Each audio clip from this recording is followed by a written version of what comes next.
All right, so get this. We're diving deep into Clint Eastwood's latest film, Juror #2. And you know what makes this one really interesting? It very well might be his last film ever. Wow. We've got a whole bunch of reviews and analyses of this movie, but we're not just going to recap the plot, you know? We're going to explore what this film is trying to say, especially coming from Eastwood at this point in his career. I mean, 94 years old. Yeah, it's pretty fascinating to see how Eastwood, in his later films, has tackled all these big, American issues. Yeah.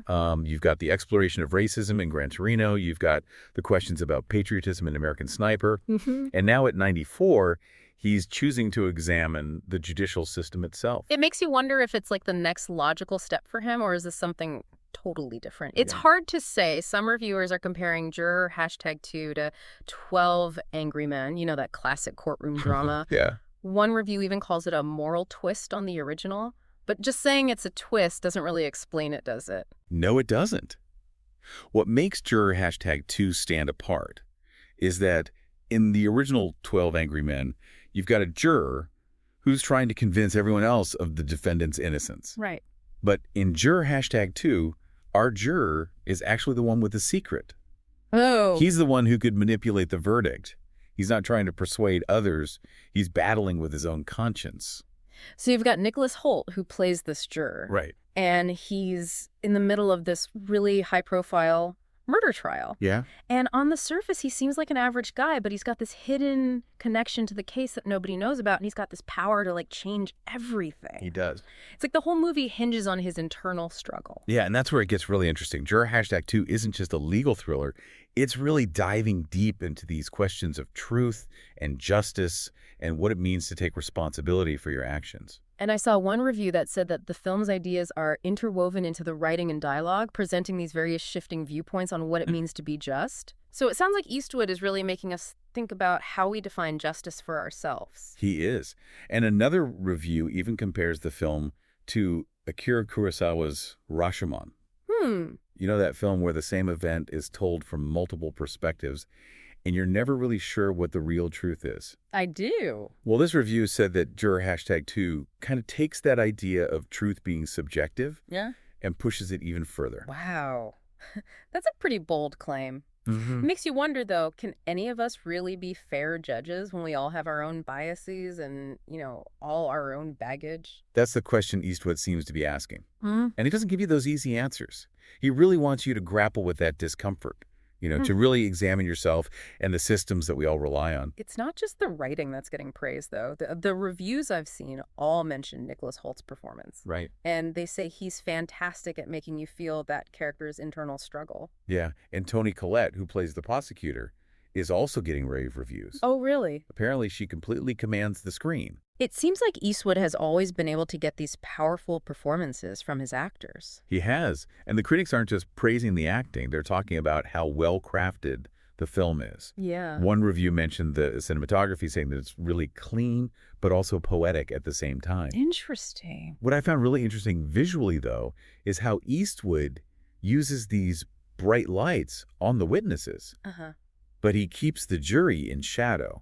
That's a great point. It's almost like visually he's representing the idea that the witnesses are exposed. Right. But the jury is kind of shrouded in secrecy and in that moral ambiguity. It seems like Eastwood is firing on all cylinders, even at 94. He is. Would you say this is him at his peak? It's certainly a powerful film, but some might argue that his best work was decades ago, films like Unforgiven or Mystic River. That's true. It's all subjective in the end. But there's one thing that's been bugging me. A lot of the reviews are expressing frustration about how Warner Bros. Released this movie. They gave it a very limited theatrical run, like they're trying to bury this film. It is strange, isn't it? Yeah? It's almost like they don't know what they have here. Maybe they're afraid of how complex it is. I mean, it's not exactly your typical blockbuster fare. Yeah, that could be it. Yeah. Juror #2 really requires you to think, to engage with these big questions, Maybe they thought it just wouldn't have mass appeal. But to relegate a film of this caliber, potentially Eastwood's swan song, to such a small audience, it just feels wrong. It does make you wonder if this limited release is saying something bigger about the state of the film industry as a whole. Yeah. Are studios just not interested in these types of films anymore? This whole buried release thing is infuriating, but it almost makes you think, is Eastwood intentionally provoking the industry with this film? Like, is he making a statement about how difficult it is to get challenging, thought-provoking cinema out there? What do you think? That's a very interesting thought.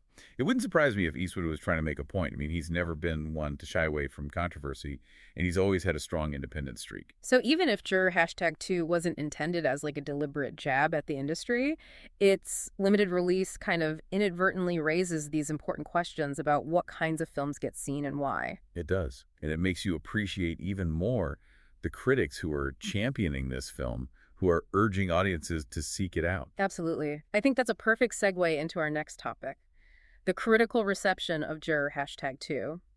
Because while the release might have been limited, the praise for the film has been anything but. That's right. A lot of critics are calling it a must-see. They're praising everything from the acting to the cinematography. But what's really interesting is how many are highlighting the film's ambiguity, especially the ending. Several reviews pointed out that the film doesn't give you easy resolutions. It doesn't. It leaves the audience with these lingering questions about the choices that the characters make.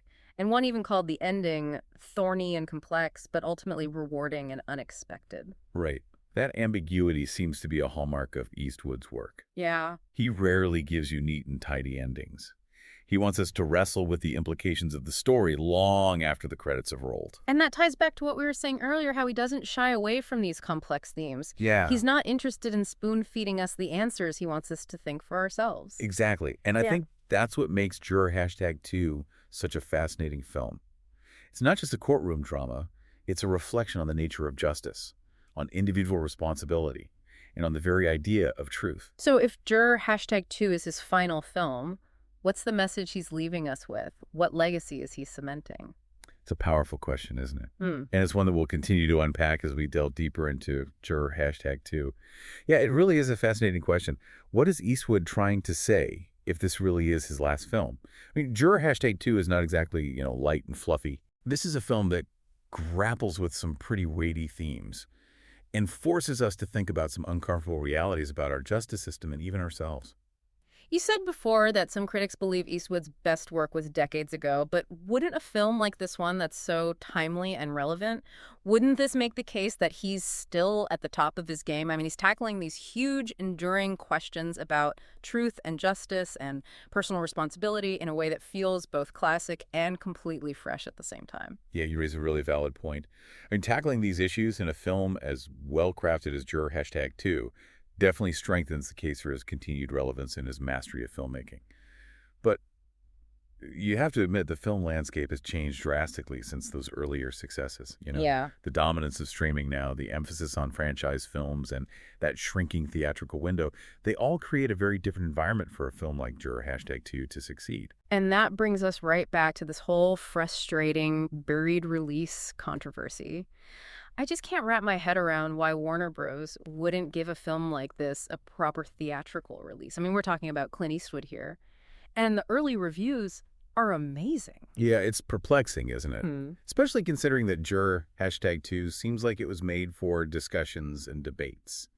The kind that usually happen after you watch a film together in a theater. Exactly. Imagine you're in a packed theater and the lights come up and everyone's buzzing about that ending, or the choices the characters made, or even what they would have done in the same situation. That's the kind of cinematic experience that stays with you and sparks all these meaningful conversations. Right. You're absolutely right. And that shared experience is something that streaming, for all of its convenience, just cannot replicate. Okay, but let's be realistic. Even without, the blockbuster explosions and the superhero costumes, Juror #2 has a lot going for it. I mean, you've got this intriguing premise, stellar performances, and you've got Eastwood's name recognition. What could the studio's reasoning be? Well, some industry insiders have suggested that the studio might be worried about who's actually going to watch the film. Like maybe they think Eastwood's films only appeal to an older audience, and they're just hesitant to invest in a wider release because of that. But that feels so short-sighted. This film has a young, really talented lead actor in Nicholas Hoult, and the themes it explores, they're universal. Yeah, Anyone can relate to this. I completely agree. It's a shame if a film's potential audience is boiled down to a simple demographic data point. But that's unfortunately how decisions are often made today in the film industry. So what does that mean for films like Juror #2? You know, films that rely on character development and dialogue and nuanced storytelling. Are these types of movies just destined to be relegated to limited releases and streaming platforms? It's a valid concern for sure. And the frustration from so many critics about this limited release really highlights a growing anxiety about the future of cinema in general. I mean, it's kind of disheartening to think that films that challenge us and make us think are getting squeezed out by all these big budget blockbusters. It is, but you know, there's a counter argument to think about too. Maybe the limited release could actually generate more buzz and intrigue around the film. Oh, how so? Well, sometimes, you know, scarcity creates demand. If people hear that a film is hard to find, that it's only playing in a few theaters, it might actually make them more curious. Oh, interesting. They might feel like they're in on something special, you know, like part of this exclusive club. I see what you mean. And that could lead to this surge in demand once the film is more widely available, on streaming or video on demand. Exactly. So maybe this whole buried release isn't so bad after all. Maybe it's like this clever marketing strategy in disguise. Yeah, it's definitely possible. And regardless of what the studio intended, it's clear that Juror #2 has resonated with critics. I mean, the reviews are overwhelmingly positive, and they're praising everything from the acting to the direction to the film's thought-provoking themes. The reviews are really impressed with Nicholas Holt's performance. One even said he carries the weight of the film on his shoulders, you know? Right. They said he conveys his character's turmoil with like this remarkable subtlety. And Toni Collette's performance as the prosecutor is just as compelling. One review called her a force to be reckoned with and highlighted how complex her character is. She's driven by both ambition and this genuine desire for justice. So it sounds like Eastwood has once again assembled this really talented cast of actors, and he's giving them space to truly inhabit their roles. He has this remarkable ability to draw out these really nuanced performances from actors. And that's really what makes Juror #2 so captivating. Yeah. It's not just about the plot. It's about the characters and what drives them and the choices that they make. Speaking of plot, several critics have pointed out that the film's structure and pacing kind of evoke this Hitchcockian feel. Yeah. One mentioned the masterful use of suspense, and another described the editing as taut and precise. It's almost as if Eastwood is channeling the master of suspense himself, building tension gradually and keeping the audience on the edge of their seats. It's interesting, though, because it's not just the suspense that makes the film so compelling. Yeah. Remember that review that compared Juror #2 to Kurosawa's Rashomon? Yeah. It seems like Eastwood is also playing with that idea of subjective truth, just like Kurosawa did. Right. I mean, the film doesn't offer a singular objective viewpoint. It presents multiple perspectives and forces the audience to question their own assumptions and to consider that maybe there isn't a single definitive truth after all. And that ambiguity is even reflected in the film's visual style. Remember how we were talking about Eastwood's use of light and shadow? How he keeps the jury shrouded in darkness while the witnesses are bathed in light? Yeah. That visual motif really underscores those central themes of, hidden truths and moral ambiguity, and just the difficulty of knowing what's real and what's not. It's like he's saying that justice isn't always black and white. Yeah. It's often shrouded in the shades of gray. Exactly. And that complexity is what makes Juror #2 so thought-provoking. It doesn't give you easy answers or simplistic solutions. It forces you to confront the messiness of human nature and the imperfections of our legal system. And that makes me think about the film's connection to 12 Angry Men. Both films revolve around the dynamics of a jury, and how one person's perspective can influence the outcome of a trial. But while 12 Angry Men focuses on persuasion, one juror convincing all the others, Juror #2 takes a different approach. Oh, yeah, definitely. It's less about convincing others and more about this internal struggle, the moral dilemma that the juror faces when they have a secret that could change everything.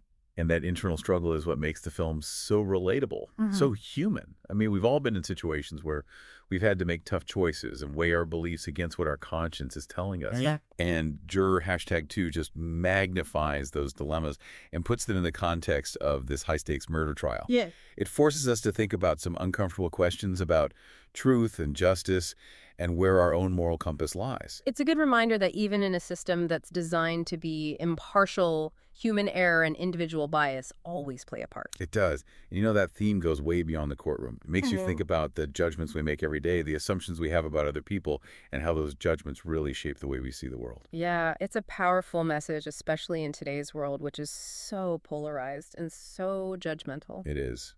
Juror #2 challenges us to look at our own biases, to be more empathetic and understanding, and to really see how complex truth and justice really are.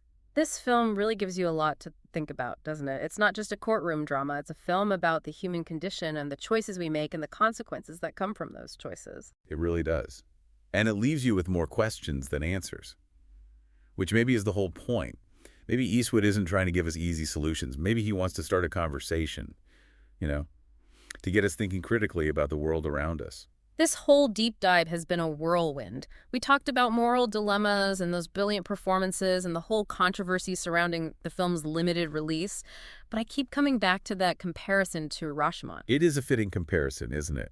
Both films explore the idea that there isn't just one version of the truth, that everything is subjective. Yeah, and Eastwood seems to embrace that ambiguity in a lot of his work. He's not afraid to go to those complex places. He wants us to face the gray areas of life, the tough choices, and all those consequences that come with them. I agree. Yeah. And that's what makes his films so compelling and thought-provoking. They stay with you long after you've seen them, and they make you question things and reflect. And you just grapple with how complex life really is. It's really interesting to think about how Eastwood's own career reflects that journey. From those stoic, silent heroes of his early Westerns to the morally complex characters he's explored in his later films. Yeah, it's like he's inviting us to go on that journey with him, to confront our own preconceived ideas and to embrace those nuances and complexities. Juror #2 feels like a culmination of that journey. It's a film that combines all of his wisdom and experience and artistic vision into one powerful statement. And even if it's not his most popular film or the one that makes the most money, it might be one of his most mature and thought-provoking works. It reminds us that even though he's nearing the end of his career, Clint Eastwood is still pushing boundaries and challenging audiences and making films that truly matter. It's wild, right? We keep comparing Juror #2 to these iconic films like 12 Angry Men and Rashomon, and it really stacks up, but it also feels uniquely Eastwood, Yeah, it really does. There's that familiar kind of restrained, quiet intensity that runs through all his films. And it's definitely there in Juror #2. He doesn't need flashy special effects or overblown drama to keep you on the edge of your seat. It's like he trusts in the story itself and those powerful performances and the visuals to do the work. Yeah. And the visuals really are striking. We've talked about how he uses light and shadow, but there are other things going on too. One review pointed out this recurring motif of water, which made me think about cleansing, Yeah. like washing away guilt or doubt. That's a really good observation. I mean, water in film is often symbolic of purification or rebirth. So it definitely makes sense to think about that within the context of Juror #2. Especially given how much the film focuses on moral dilemmas and how people try to reconcile their actions with their conscience. Right. It's almost as if the characters are constantly trying to wash away the stain of their choices, but water isn't always enough. And that ties back to the overall tone of the film too, right? Which is very contemplative, almost melancholic in places. It's not like a feel-good movie, but it's deeply affecting. Oh, it is. And that's part of what makes Eastwood so great. He isn't afraid to explore those darker sides of human nature, the flaws and contradictions that make us who we are. We've mostly been talking about Juror #2 as a standalone film, but it's hard to ignore the fact that this might be the last time Eastwood directs a film. How do you think this film fits into his legacy? Oh, man, that's a big question. I mean, Eastwood's career spans decades. It does. And he's given us some of the most iconic American films ever. But what's amazing is how relevant he's stayed. Yeah. He's still making films that people connect with, and he's in his 90s. He really is like a master craftsman who's always perfecting his skills, never resting on his past successes. Totally. And Juror #2 really feels like the culmination of that lifelong dedication. You see his masterful storytelling on full display, his ability to bring out these nuanced performances from his actors, and his dedication to tackling complex themes. These films have this quiet power, like he's not trying to force anything on you. He just wants you to sit with these big questions alongside him. Exactly. He trusts his audience to engage with the film, to draw their own conclusions, to sit with that ambiguity. And speaking of ambiguity, it's something that keeps coming up, right? Right. From the film's ending to what motivates the characters, Eastwood leaves a lot open to interpretation. He does. And I think that's one of the most powerful things about his films. He doesn't give us easy answers. Yeah. He wants us to think for ourselves, to wrestle with the complexities of life, and just accept that there isn't always a right or wrong answer. It's fascinating to look back at his career and see how he's tackled so many genres and themes, from westerns to war films to sports dramas, but there's definitely this common thread running through all his work. Oh, absolutely. There's this deep humanism at the core of all his films, this concern for the individual trying to find their way in a really complex world. And Juror #2 fits right into that. It asks us to think about what justice truly means, Yeah. to examine our own biases and to really understand that our choices have weight. It really is a fitting end to a remarkable career. So where does this all leave us? I mean, we've talked about those moral dilemmas and the incredible performances or the film's unique visual style and Clint Eastwood's legacy. What's the big takeaway from our deep dive into Juror #2? Well, I think the biggest thing to take away is just how powerful film can be. Okay. It can make us think and challenge what we believe, and it can leave us with questions that stay with us long after the movie's over. It's definitely a film that stays with you. And even if it's not Eastwood's biggest hit, it's one of his most mature and thought-provoking films, without a doubt. It's a great reminder that even though he's in the later stages of his career, he's still taking risks and challenging his audiences and making movies that really matter. And in a world obsessed with spectacle and surface-level entertainment, that's really something special. I completely agree. So we'll leave you with this one last thought. Imagine your Juror #2 facing the same moral dilemma, knowing everything you know now about the film. What would you do? That's a tough one. Thanks for joining us for this deep dive into Juror #2. We'll catch you next time for another fascinating look at film and culture. Until then, keep watching, keep thinking, and keep those conversations going.